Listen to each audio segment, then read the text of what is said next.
속으로. 이 도널드 트럼프 행정부가 대대적인 연방정부 구조 조정에 나선 가운데 연방정부 직원이 100만 명 이상이 줄어들 것이다라는 분석이 나왔습니다. 그런가 하면은 사학명문 하버드 대학이 교육부, 보건복지부, 법무부, 에너지부, 총무청을 상대로 소송을 제기했다는 소식도 들어와 있습니다. 자, 봉화식 기자. 안녕하십니까?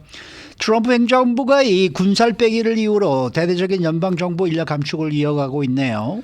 네, 그에 따라서 연방정부 직원 숫자가 100만 명 이상 줄어들 수 있다는 분석이 나오고 있습니다. 오늘자 블룸버그 통신이 아틀란타 연방준비은행의 분석을 인용해서 보도한 바에 따르면 간접 고용 인력을 포함해서 전체 연방정부 직원 숫자가 정부의 인력 감축 조치와 고용 동결 그리고 조기 퇴직 신청 옵션 등으로 최대 120만 명까지 줄어들 수 있다는 것입니다. 그럼 이런 개혁이 앞으로 노동시장에 어떤 결과를 불러오게 될까요? 네, 상당히 큰 혼란이 예상되고 있는데요. 지난해 말 기준으로 우정국 직원 60만 명을 포함해서 300만 명가량 연방정부 인력 규모를 고려할 때 이 고용 감소가 노동시장 결과에 주목할 만한 영향을 끼칠 수 있는데 이 숫자는 130만 명의 군대 관련 인원은 뺀 수치입니다. 계약과 보조금을 통해서 연방정부에 직접 또는 간접적 풀타임, 파트타임으로 고용된 직원 숫자가 올해 2월 800만 명을 넘어선 것으로 추산이 되고 있는데요. 이에 따라서 인력 감축 조치로 영향받을 수 있는 직원 숫자도 같이 함께 늘었다는 분석입니다. 정부 효율부 도지의 연방정부 인력 감축 작업으로 직접 간접적인 일자리 손실이 올해 말까지 53만 개 이상에 이를 것이라는 추산이 나오고 있는데요. 트럼프 대통령의 측근으로 부상한 일론 머스크 정부 효율부 수장이 정부 기관 지출을 줄이고 가급적 많은 인력을 감축하는 작업을 지금 진두지휘하고 있습니다. 이에 따라서 향후 여권 제작을 비롯한 각종 서류 신청 그리고 공공시설에서 민간인들에 대한 서비스 품질이 확 떨어지고 대기 시간도 마냥 길어질 것이 확실시되고 있습니다.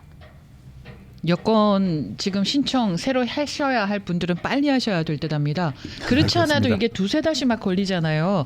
여권 갱신하는데. 네, 저도 우체국 가서 신청한 적이 있는데 줄도 길고 예약을 하고 갔는데도 기다리라고 하고 또 굉장히 느릿느릿 인원도 부족하고 그래서 손님도 불평이 그때 많았었습니다. 어이구 그것뿐만 아니라 신청하고요. 나올 때까지도 또 시간이 많이 걸려요. 몇 개월이 걸려요. 그렇습니다. 네. 아니 뭐 공무원 수를 100만 명을 감축한다라는 것이 이게 과연 뭐 어느 정도 지금 조사를 해보고 스터디를 한 다음에 나온 수치인 건지 아니면은 무조건 줄이고 보겠다는 건지 그걸 잘 모르겠어요. 자세한 오랫동안 면밀한 검토를 거쳐서 정한 수치가 아니라 막연하게 이 정도는 무조건 줄여야 되지 않겠냐, 이 정도의 예산은 빼야 되지 않겠냐, 이런 기반 위에서 진행되고 있기 때문에 쾌도 난마식으로 너무 좀 짧은 시간이 큰 혼란이 이어지고 있는 것 같습니다. 근데 우리가 정말 연방 공무원도 그렇고 주정부도 그렇고 시정부도 그렇고 가서 보면은 야 이거 정말 해도 너무도 나태하다라는 느낌을 받은 적은 많이 있지 않습니까? 그렇죠. 그러니까 좀 네.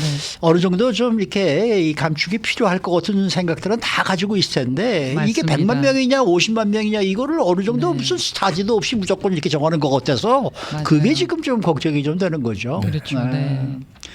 그런가 하면 하버드 대학이 마침내 트럼프 행정부를 상대로 소송을 제기하는 것 같습니다. 네, 그전에는 하버드 대학교나 컬럼비아 대학교에서 교수진이 트럼프 행정부의 보조금 지원 중단과 관련해서 연방 정부를 상대로 소송을 제기한 적은 있습니다. 그런데 대학 측에서 소송을 제기한 것은 이번이 처음 있는 일인데요. 그동안 첫 번째 여성 흑인 총장이 사임하는 등 정부의 횡포에 여러 번 하버드 대학이 참아왔는데 이제는 도저히 받아들일 수 없는 탄압이 넘지 말아야 될 선까지 넘었다면서 정부 지원금 중단이 위법하다면서 이를 그쳐달라고 소송을 제기한 것입니다. 하버드 대학교의 앨런 가버 총장은 연방정부가 하버드 대학의 불법적인 요구 수용을 거절한 이후에 여러 조치를 취하고 있는데 이 같은 것은 정부 권한을 넘어서서 위법하기 때문에 우리 대학교 측에서는 지원금 중단을 멈춰달라 이렇게 소송을 제기할 수밖에 없었다 밝혔습니다. 피고인 명단에는 또 교육부, 보건복지부, 법무부, 에너지부, 연방총무청과 같은 연방정부 부처가 모두 총망라됐습니다. 네, 하버드 대학이 밝힌 구체적인 소송 이유를 좀 자세하게 알려주시면 좋겠네요.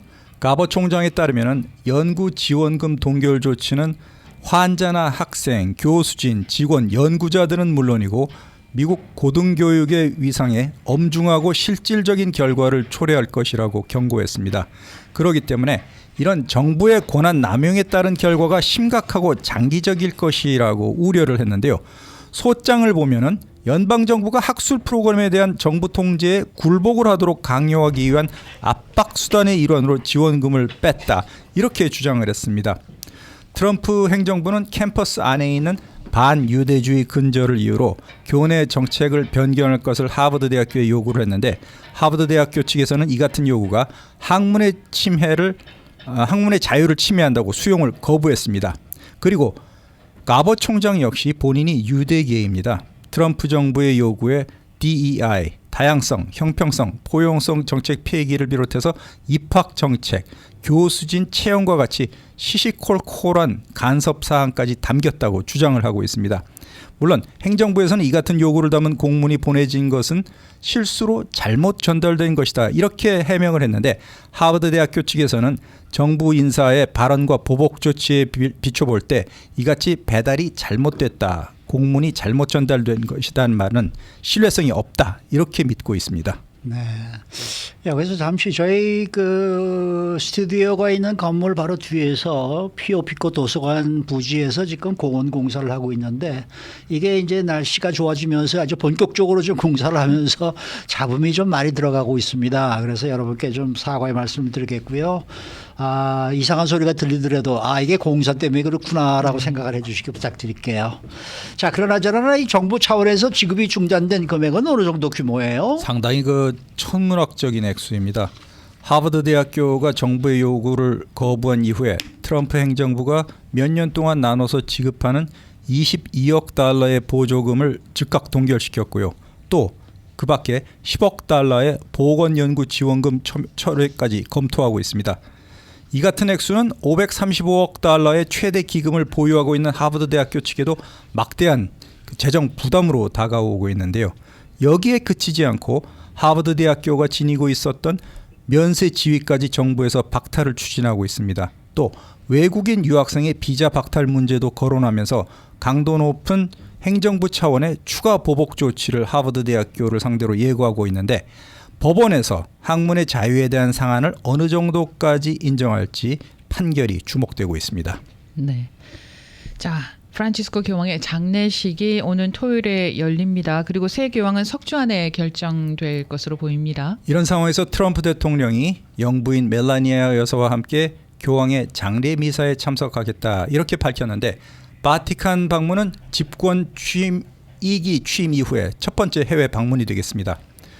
트럼프 대통령의 참석이 이례적이다 이런 시각도 있습니다. 왜냐하면 프란치스코 교황과 트럼프 대통령이 반이민 정책을 공개적으로 비판해서 껄끄러운 관계였는데 교황은 9년 전에도 트럼프 1기 집권 당시에 멕시코 국경선 장벽 공약은 다리를 건설하지 않고 장벽만 건설하려는 사람은 그리스도인이 아니다 이렇게 교황이 비판한 적도 있었습니다. 이후에도 프란치스코 교황과 트럼프 대통령이 이민 정책, 기후변화 문제에 있어서 자주 충돌을 했는데요. 그런 반면에 슬로베니아 공화국 출신인 영부인 멜라니아 여사는 독실한 가톨릭 신자로 알려져 있습니다. 사상 첫 남미 아르헨티나 출신 교황이었던 프란치스코 교황이 선종함에 따라서 후계자이제 관심이 쏠리고 있죠. 20명 이상 후보군이 자천, 타천으로 거명되고 있는데요. 이번에는 특히 비백인 아시아인 또는 아프리카인이 사상 처음으로 선출될지 초미의 관심사로 떠올랐습니다.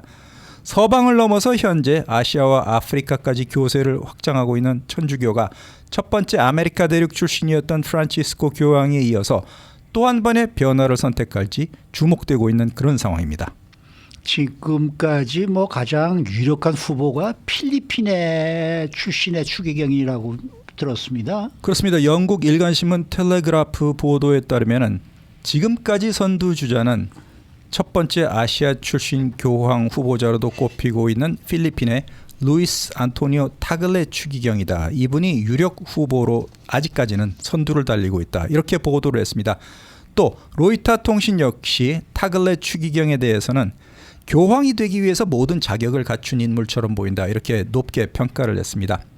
아시아의 프란치스코로 불리고 있는 타글레 추기경이 전임 교황과 비슷하게 유머 감각을 지녔고 겸손하면서도 진보적인 성향까지 닮았다는 것입니다. 필리핀 신학교에서 20년 동안 생활하면서 자기 방에 에어컨과 텔레비전도 두지 않았고 또 주교가 된 이후에도 승용차를 타지 않고 버스를 개조한 합승차를 타고 출퇴근을 했다는 것입니다. 6년 전에 교황청의 인류 복음화부 장관으로 임명됐는데 프란치스코 교황이 타글레 추기경에게 교황청과 관련된 경험을 쌓게 하려는 전략이다. 이런 평가가 있었습니다. 그리고 어머니가 중국계입니다.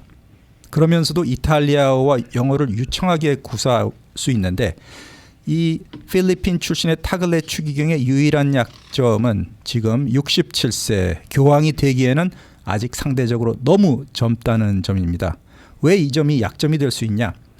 추기경들이 상대적으로 젊은 사람을 교황으로 투표하는 것을 주저하는데 그 이유가 언젠가는 나도 교황으로 선출될 수 있다는 희망 그리고 기회를 좌절시킬 수 있기 때문이라는 다소 이기주의적인 이유가 포함되어 있다는 것입니다. 네. 그리고 필리핀의 타글레 추기경 외에도 프랑스 마르세유 대주교인 장 마르크 아벨린 추기경도 후보자로 꼽히고요. 또 헝가리의 피터 에르도 추기경, 몰타의 그레치 추기경, 스페인 바르셀로나의 대주교인 후안 호세 오메아 추기경, 그리고 교황청 국무원장인 피에트로 파롤린 추기경 역시 교황직 유력 후보로 꼽히고 있습니다. 네. 한국인 교황 또는 미국인 교황이 선출될 가능성은 없습니까? 그렇습니다. 그 한국과 미국은 네. 천주교보다는 개신교 교세가 강한 나라로 네. 알려져 있죠. 미국 출신의 교황 후보자로는 뉴저지주 뉴아크 대주교의 조셉 토빈 추기경, 올해 72살입니다. 천주교 주요 수도회인 구속주회의 리더로서 이탈리아어, 스페인어, 프랑스어, 포르투갈어를 아주 유창하게 구사하는 인물입니다.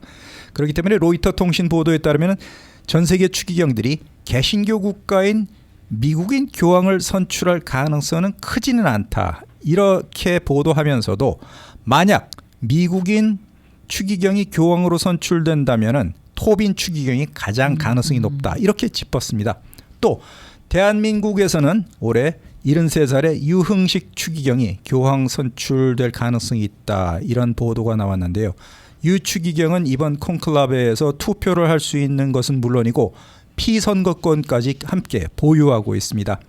대한민국의 추기경이 콘클라베에 참가하는 것은 고 김수환 추기경이 요한 바오로 2세를 교황으로 선출했던 지난 1978년 10월 투표한 이후에 무려 47년 만에 처음 있는 일이 되겠습니다.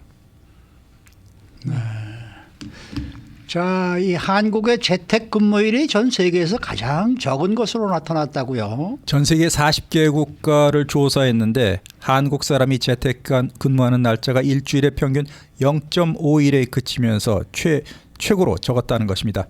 영국 시사지 이코노미스트에 따르면 스탠포드 대학 연구진이 지난해 11월부터 올해 2월까지 40개국 대졸자 16,000명을 대상으로 코로나 팬데믹 이후의 재택근무 현황을 설문조사했습니다. 응답자들은 일주일 평균 1.3일 동안 재택근무를 해서 2년 전과 비슷한 수준을 보였고요.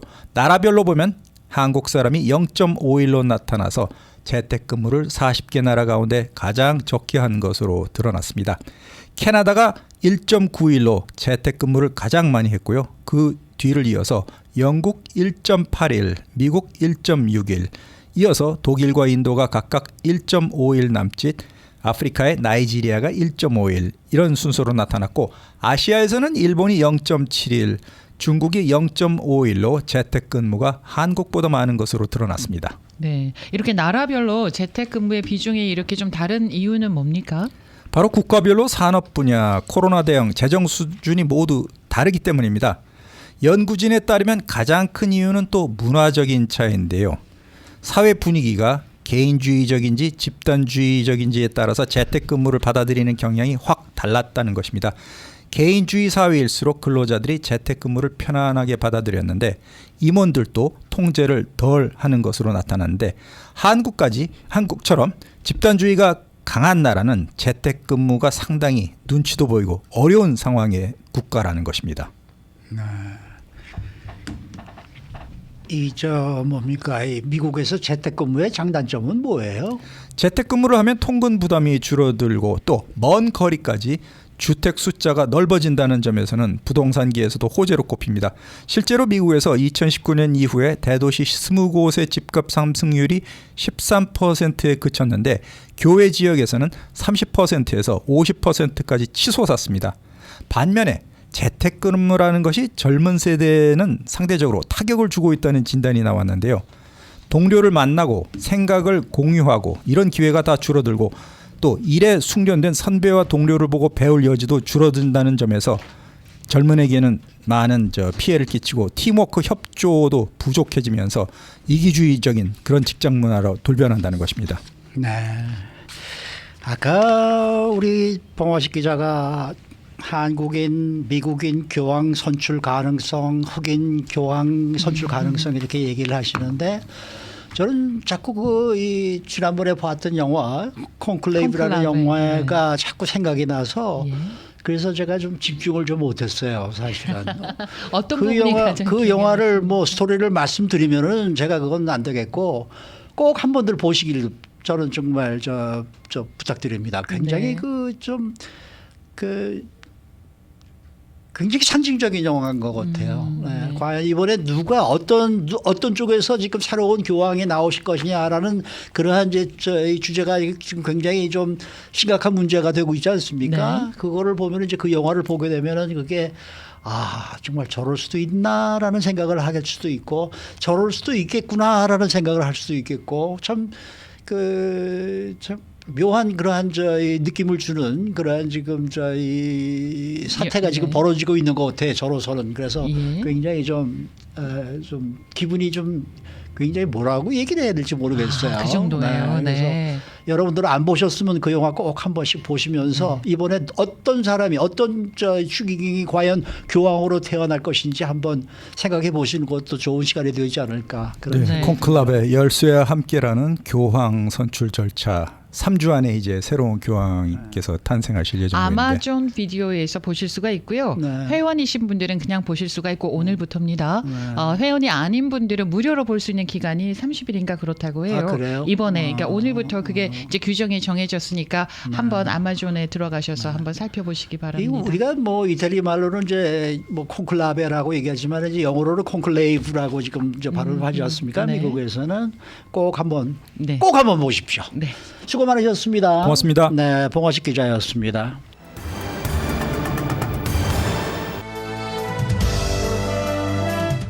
인사이드 아메리카.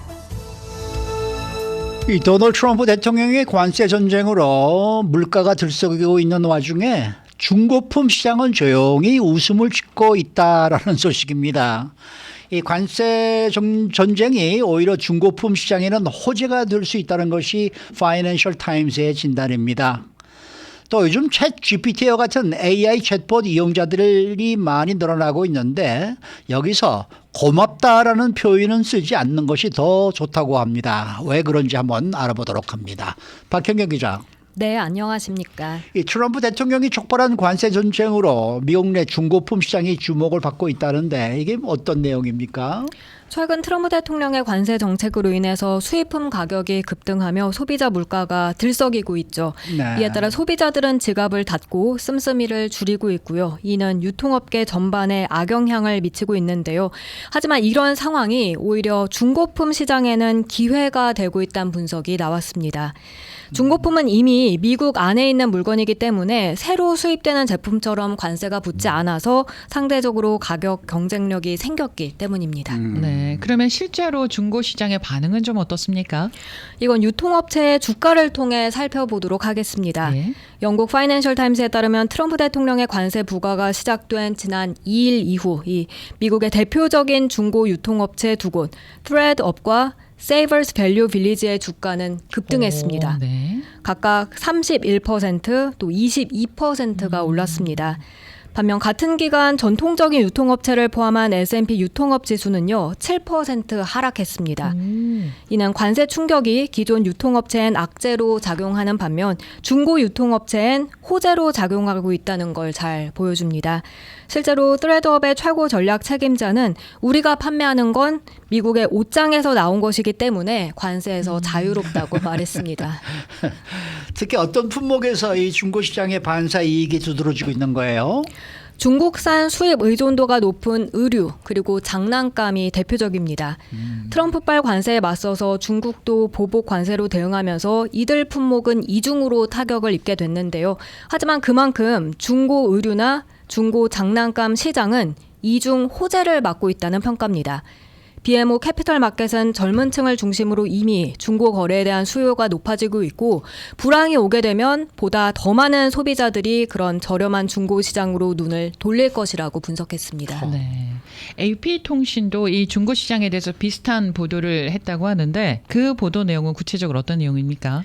네, AP통신은 관세가 상품 가격에 불균형한 영향을 미친다고 지적하면서 중고 의류에 더해서 중고 신발 또 중고 액세서리 가게가 주목받고 있다고 보도했습니다.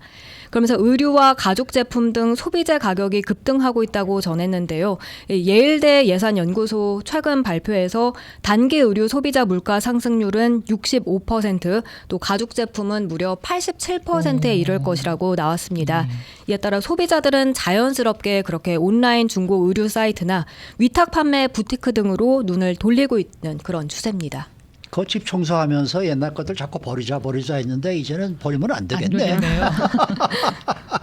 실제로 중고거래 플랫폼의 수요가 늘어나고 있는 거예요? 그렇습니다. 이 글로벌 시장 조사기관 센서타워에 따르면요. 지난 1월부터 3월까지 이베이, 파시마크, 디팝 등 주요 중고거래 앱들의 다운로드 수가 3% 정도 증가했습니다. 네. 이건 3년 만에 처음으로 분기별 증가세를 기록한 겁니다. 특히 트럼프 대통령이 관세 부과를 발표한 3월 마지막 주에 관련 앱의 다운로드는요. 작년 같은 시기보다 급증한 것으로 나타났습니다.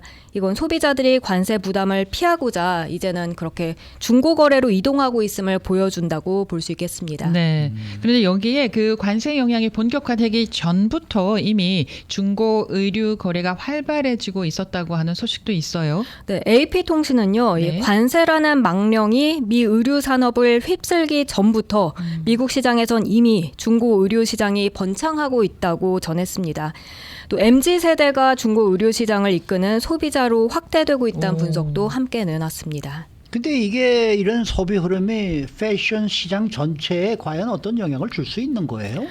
그에 관해 시장 조사기관 썰카나는요. 과거엔 보통 특이하거나 아니면 소장 가치가 있는 빈티지 의류를 찾는 소비자들이 중고 쪽을 많이 찾았다면 최근엔 좀 더 저렴한 상품을 찾는 고객이 중고 시장으로 이동하고 있다고 분석했습니다. 그래서 중고 시장이 단순한 틈새 시장이 아니라 가치를 창출할 수 있는 플랫폼으로 인식되고 있다는 소리가 되겠고요. 이런 흐름은 전통적인 소매 업체에까지 영향을 줄 수 있다는 전망도 함께 나오고 있습니다. 그런데 모든 전문가들이 그 중고 시장에 대해서 긍정적으로 바라보는 것만은 아니라고 해요. 맞습니다. 일부 전문가들은 관세 여파가 반드시 이 중고 시장을 장밋빛으로 만들진 않을 것이라고 경고하고 있습니다. 경제 불확실성이 커지고 또 실업률이 오르고 그렇게 소비자들은 중고품조차도 사지 않고 기존에 갖고 있던 물건을 좀 더 오래 쓰는 그런 경향을 보일 수 있기 때문입니다. 그리고 중고 시장의 수요가 급증하게 되면 이 시장 역시 결국은 가격이 오를 수밖에 없다는 분석도 있습니다. 그렇겠네요. 요즘번에 그런 토픽이 하나 나왔죠. 뭐 중고 시장에서 백을 하나 샀는데 구찌백인가요? 뭐 아, 네네. 예? 그게 뭐 몇만 불짜리라고 뭐 그래 나중에 밝혀졌다고 말이죠. 네, 맞아요. 그러니까 옛날 백을 가지고 계신 분들도 아직 어디 뭐 이렇게 팔고 그러지 마시고 잘 보관을 하셨다가 하지만 4년 안에 4년까지만. 네 그렇게 되면은 또 집이 너무 지저분해져요. 아유, 버릴 건 그럼요. 빨리 네. 버려야 되는데 이것도 또 걱정이네요. 네. 자 다음 소식입니다. 챗 GPT와 같은 AI 챗봇에게 please, thank you 이런 인사는 하지 않는 게 오히려 더 낫다 이런 소식인데 이건 또 무슨 내용입니까? 최근에 챗 GPT나 아니면 뭐 제미나이 같은 AI 챗봇을 이용하다 보면 마치 대화를 진짜 나누는 것처럼 해서 꼭 맞는 정보나 답변에 사람 대하듯이 마지막에 고맙다라고 이렇게 인사하는 분들도 상당수 있습니다. 그런데 이러한 공손한 태도가요, AI에는 막대한 비용을 발생시킨다는 지적입니다. 허허. 최근 오픈 AI의 샘 올트만 CEO가 직접 이걸 인정하면서 주목받고 있는데요. 샘 올트만 CEO는 소셜미디어 X를 통해서 한 사용자 질문에 그처럼 답했습니다.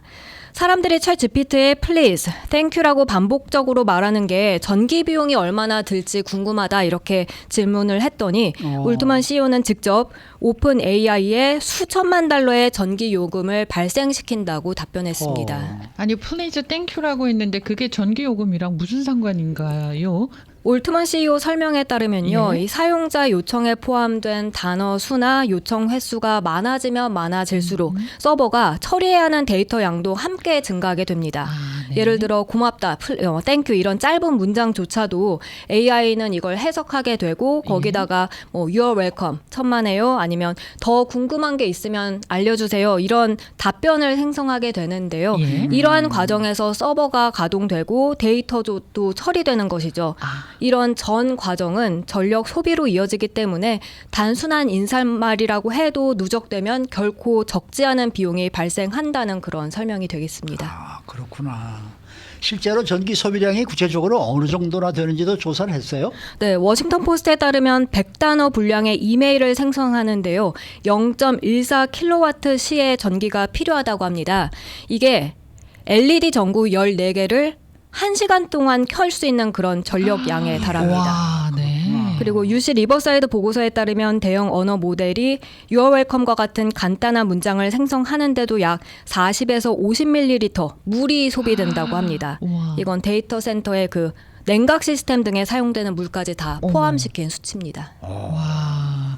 그러면 AI 챗봇이 전 세계 에너지 사용에 미치는 그런 영향도 굉장히 크겠는데요. 그렇습니다. 이 AI를 구동하는 데이터 센터는 전 세계 전력 사용량의 약 2%를 차지하는 것으로 알려져 있습니다. 예. 특히 요즘 점점 더 많은 사람들이 이 AI 서비스를 활용하면서 이러한 데이터 센터의 그 에너지 소비는 해마다 증가하고 있습니다.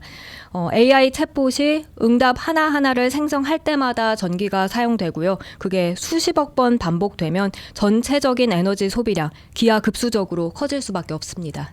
그러면은 이 AI 사용자들은 이런 환경적인 비용을 지금 인식하고 있는 거예요?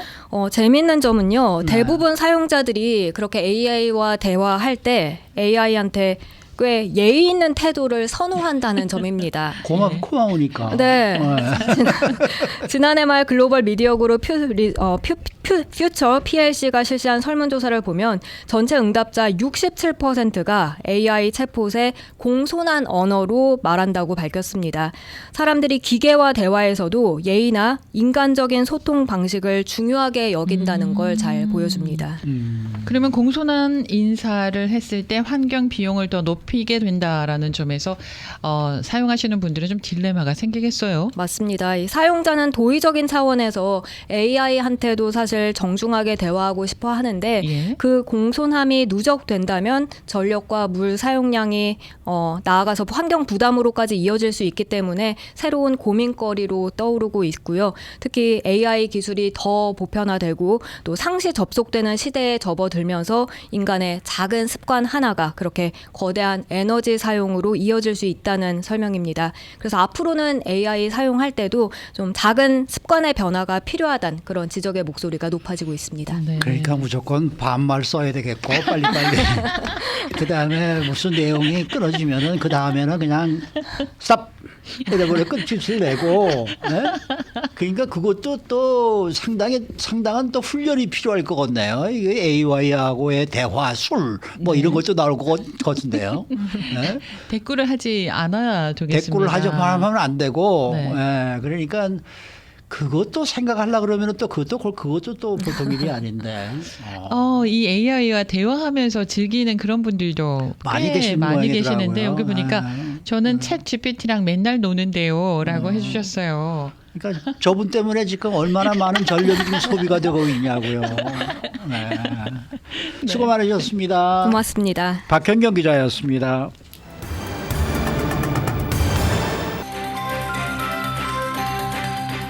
데일리 브리핑. 네, 오늘은 노동법 전문 주천아 변호사 모시는 날입니다. 주 변호사님 안녕하십니까? 네, 안녕하십니까. 네. 자, 이 노동법 분쟁이 벌어졌습니다. 직원과 회사와 분쟁이 벌어졌는데 이럴 때 직원이 회사에 이 자신의 고용 관련 서류를 요구할 것 아니겠습니까? 이 서류를 과연 어떻게 제공을 해야 되는 것이냐, 이게 지금 굉장히 궁금한 상황인 것 같습니다. 이 결국 고용주를 위한 직원 파일의 기본 사항들이 우선 어떻게 됩니까? 네, 직원은 자신의 직원 파일을 열람할 권리가 있습니다. 마찬가지로 주노동청이나 연방노동청도 이 직원들의 임금 기록을 받을 권리가 물론 있습니다.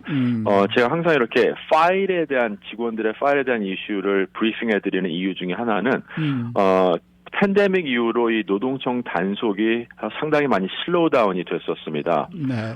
최근 들어서 이 노동청 단속이 계속 지속적으로 늘어나고 있는 상황이고요.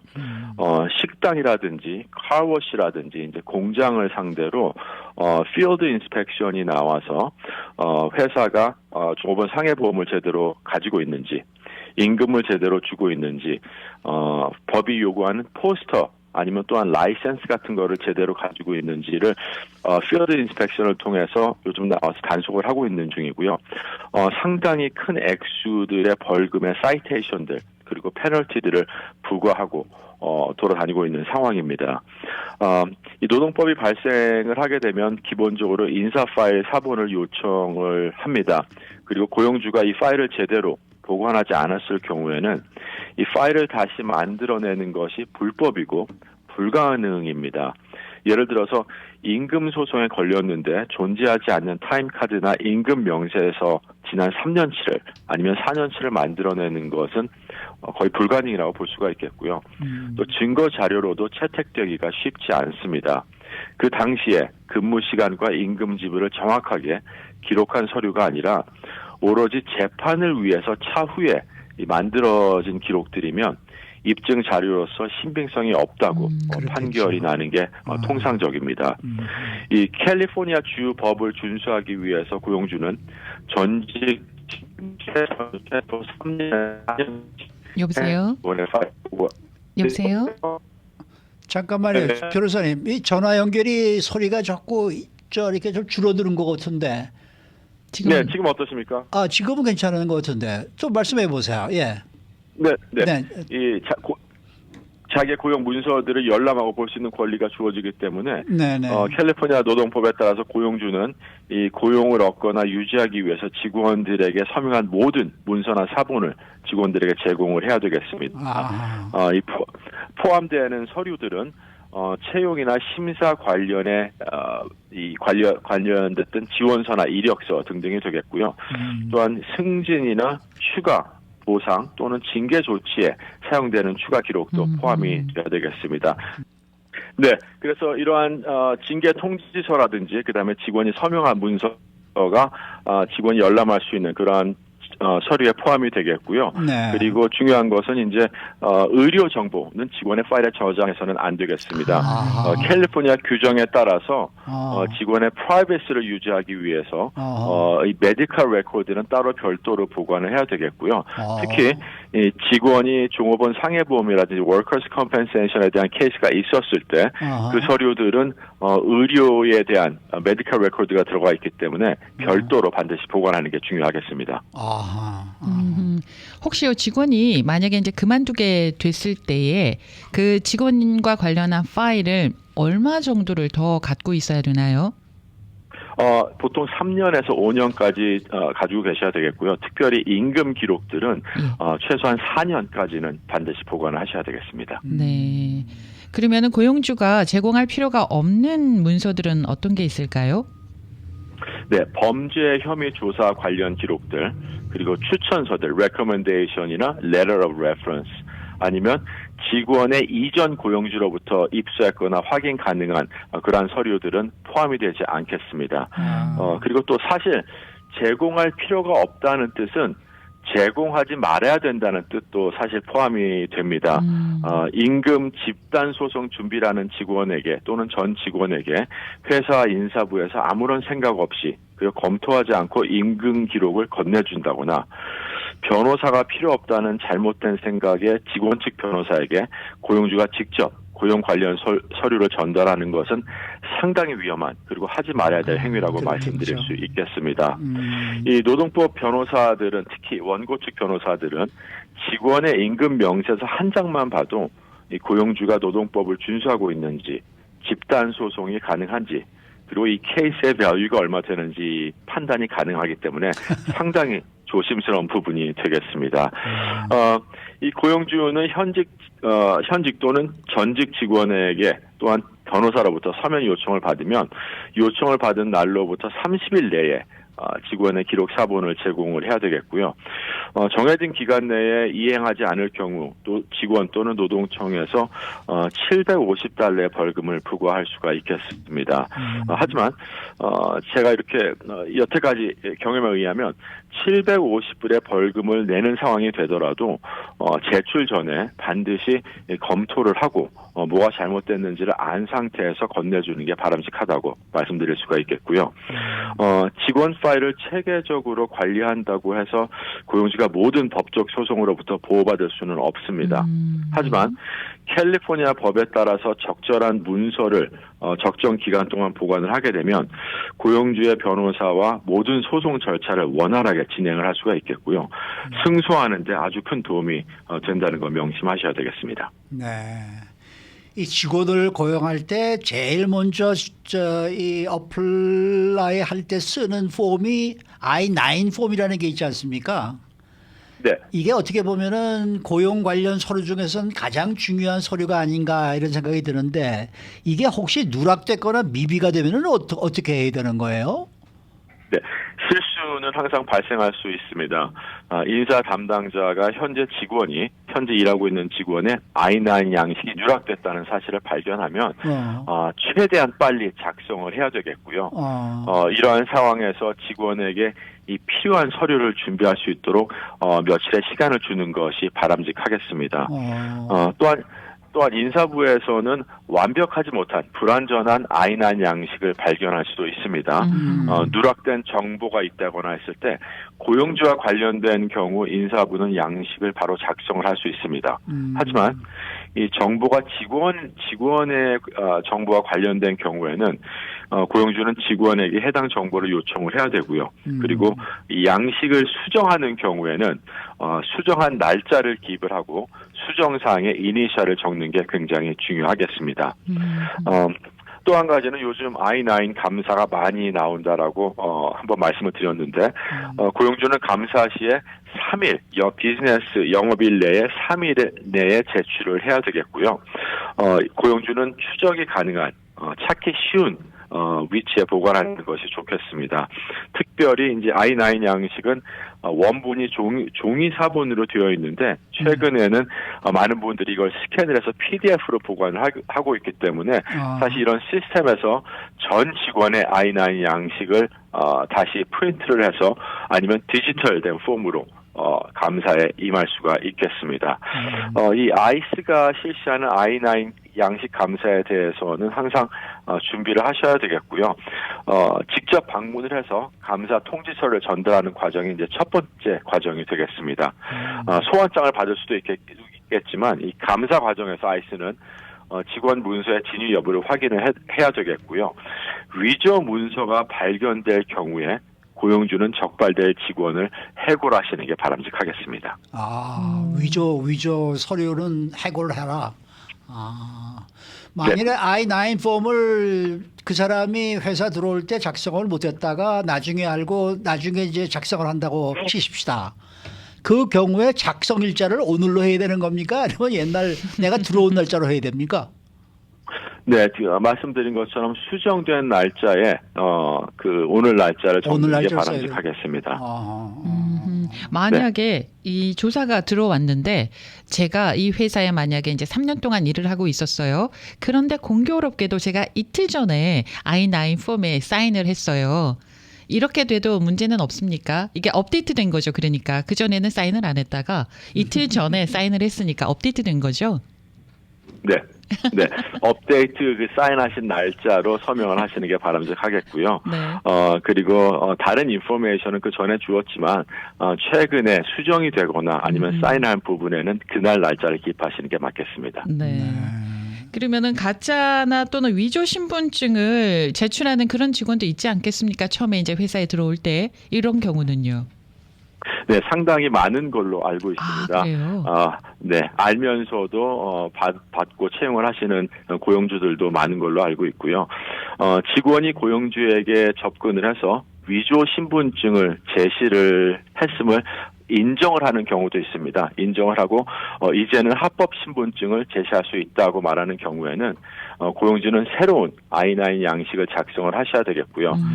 하지만 여기서 중요한 점은 차별 주장을 좀 피하시는 그러한 방법을 모색을 하셔야 되겠습니다. 그 이유는 이렇게 다시 I-9 양식을 한다는 이야기는 채용 시에 어떠한 허위 서류와 그 다음에 위조된 서류를 제출을 했다라고 볼 수가 있겠습니다. 채용 시에 falsification, 어떠한 가짜 서류를 내거나 위조한 서류를 냈을 때는 회사의 policy를 위반을 한 걸로 간주가 되겠고요. policy를 위반을 하게 되면 해고를 하는 게 바람직한 어떤 징계 조치가 되겠습니다. 그래서 어떤 직원들은 받아주고 어떤 직원들은 징계하는 것은 바람직하지가 않고 네. 일률적으로 모든 직원들에게 징계나 해고를 시키는 게 맞다는 생각이 듭니다. 고용주 대리인이 I-9 양식을 검토할 때는 인사부 직원과 직원이 함께 있어야 하는 게 바람직하고요. 화상 통화로 확인을 하거나 아니면 인퍼슨으로 확인하는 게 바람직하겠습니다. 문서가 합법적으로 보이고 E-Verify에서 아무런 문제가 없다면 해당 문서가 위조된 것으로 판명될 경우에도 고용주는 큰 책임을 지지 않는 것으로 지금 법은 발효되고 있습니다. 네. 요즘 서류들을 컴퓨터에 많이 보관을 하는데요. 감사를 나왔는데 그 얼마 전에 뭐 컴퓨터에 이제 바이러스가 들어가지고 컴퓨터를 다 바꿨다던가 뭐 이런 일이 생길 수가 있잖아요. 네. 이런 경우는 어떻게 대처를 해야 되나요? 예, 그래서 말씀드린 것처럼 예전에는 종이로 된 문서 I-9 폼을 가지고 있었는데 요즘은 종이와 PDF로 스캔된 두 가지를 다 가지고 있는 게 좀 중요하겠습니다. 또 한 가지는 이런 감사가 나왔을 때 이 IC에서 이 I-9 폼을 가져갈 수가 있고 압수를 할 수가 있기 때문에 또 하나의 사본을 가지고 있는 것 굉장히 중요한 부분이 되겠습니다. 네, 컴퓨터 파일과 종이를 같이 종이 서류까지 같이 갖고 있는 게 도움이 되겠네요. 네, 적어도 한 부 정도의 카피는 가지고 있는 게 중요하겠습니다. 네. 요즘 뭐 연방 공무원들 레이오프가 많이 당해가지고 뒤숭숭하던데 이 노동청은 주정부 기관이니까 그런 건 없겠네요. 아직까지 연방처럼 그렇게 큰 뭐 흔들림은 없습니다만 오히려 반대로 요즘 노동청 필드 인스펙션을 나올 때 보면은 이 젊은 직원들이 새로 채용이 돼서 활발하게 단속을 하고 있는 것처럼 보이고 있습니다. 네. 알겠습니다. 오늘 말씀 잘 들었습니다. 네, 감사합니다. 노동법 전문 주창로 변호사 함께했습니다.